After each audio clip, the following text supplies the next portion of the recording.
Once there was a way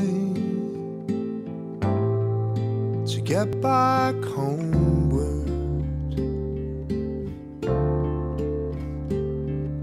Guys like Draxler and maybe Mario Gomez and a few others, they still really have to fight. And in the end, you only have a certain amount of spots.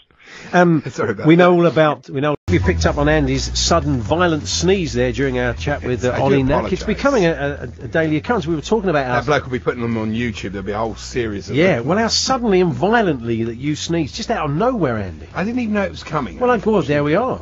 And 1 minute I'm fine. The next minute, it's like I can't stop it. Oh, okay. I know. I do apologise. I'd get that looked at if I was you.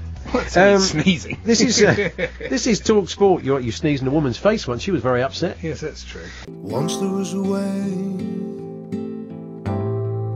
to get back homeward.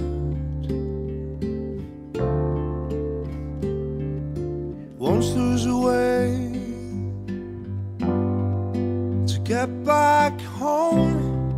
Sleep, pretty darling, do not cry, and I will sing a lullaby.